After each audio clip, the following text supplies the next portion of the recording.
Primeiramente, apesar de ter feito várias leituras durante a vida e até ter esses estúpidos títulos acadêmicos, sinto-me feliz por ter te conhecido antes de completar 30 anos. Ou seja, ainda tenho tempo para me limpar. O ponto arquimédico que percebi em suas aulas iniciais é a questão do eu esvaziado de Descartes, também de Kant. Eu não sei se esse é o ponto arquimédico, mas isso é uma coisa extremamente importante, nós temos que nos livrar disso aí. Vi que o sentido da noção de eu pessoal dessa gente é tomado por logicismo sem concretude e vazio de experiência, mas batata.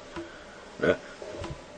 O famoso eu, quer dizer, quando você pega o Fichte, por exemplo, Fichte colocava o eu no topo de tudo, mas é o eu filosófico abstrato. Não tem ninguém aí. Você bate lá no eu, ninguém responde. Entendeu?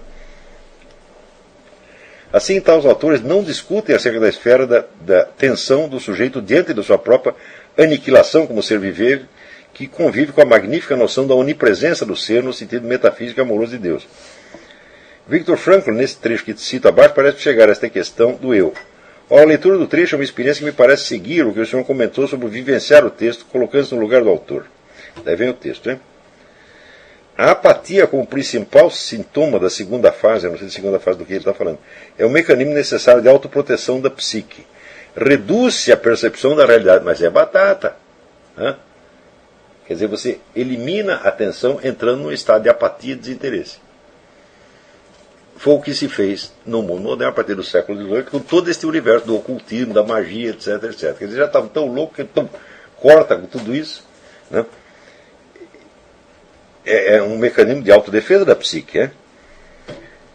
Toda a atenção, e portanto também os sentimentos, se concentram em torno de um único objetivo, pura e simplesmente salvar a vida. Assim se podia ouvir repetidamente os companheiros dizerem, quando voltavam do local de trabalho no campo à noitinha, uma exclamação bem típica: então passou mais um dia. Bom, em grande parte, toda a civilização moderna é reduzida à busca da sobrevivência. Quer dizer, você tampa tudo aquilo que poderia te causar, vamos dizer, espanto, né? Terror, deslumbramento, e não existe mais nada disso, existe só a rotina do trabalho, lazer, trabalho, lazer. Quer dizer, e o pior é que o sujeito acredita que isso é o mundo real. Eu uma vez observei, assim, o sujeito que vive nesta rotina, né? Ele vai lá no escritório, marca o ponto, faz o servicinho dele, né? Mexe naquelas fichinhas, aquela coisa e tal. Daí de vez em quando ele tira umas férias. Daí ele tira umas férias, ele vai para o mar, para a montanha e tal, né?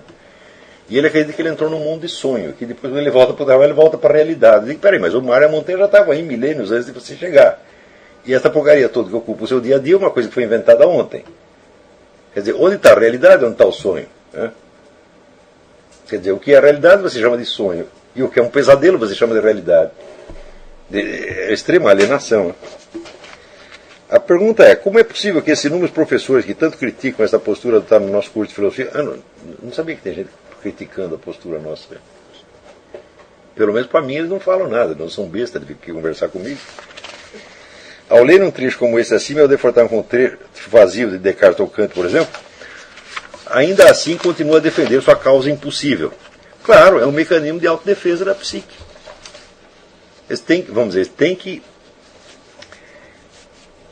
que defender esta concepção que eles chamam de racional, científica, etc., que não tem nada tem de racional e científica, que é apenas uma espécie de um provincianismo temporal extremo, né?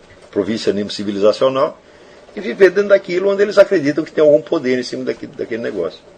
É pura... O Viktor Frankl tem razão, é uma apatia, um desinteresse pelo conhecimento, tá certo? Que é a medida de proteção da psique contra o que lhe parece assombroso, né? É aquela famosa reação do Freud perante o Jung, né? O Jung começou a falar aquele negócio de arquétipo, daí o Freud ficou aterrorizado, falou, não, mas isso aí você vai entrar no irracional, tá falando assim. E daí? O racional não existe, né? E depois, o objeto em si não pode ser irracional, meu Deus do céu. O que é racional não é o estudo que você está fazendo. Cristiano Xavier.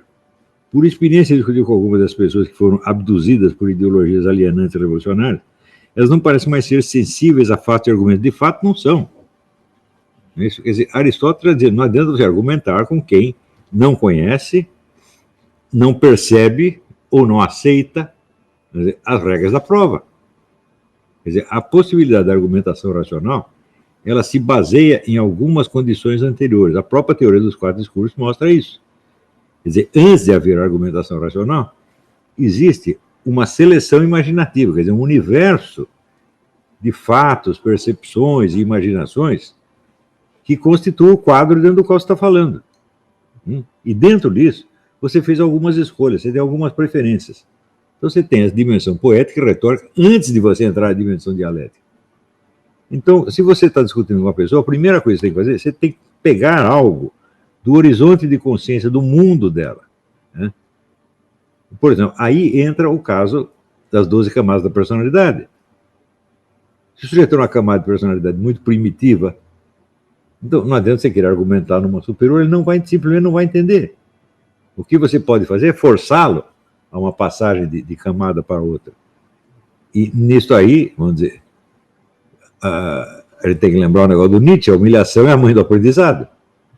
Às vezes não tem outra maneira de você forçar o sujeito a dar um salto, senão você humilhá-lo. E fazer ele ir para casa e dizer, não, eu sou um ignorante, eu não sei coisa nenhuma, eu estou só aqui pagando mico. Né?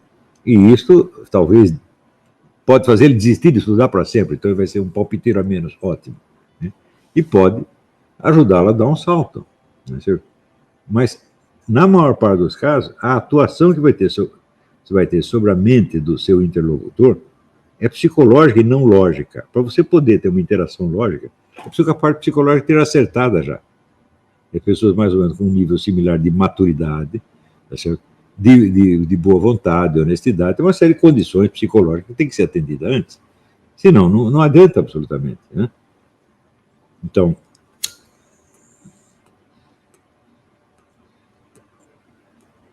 às vezes, o desconhecimento do assunto é tanto, que o sujeito não pode ser honesto nem que ele queira.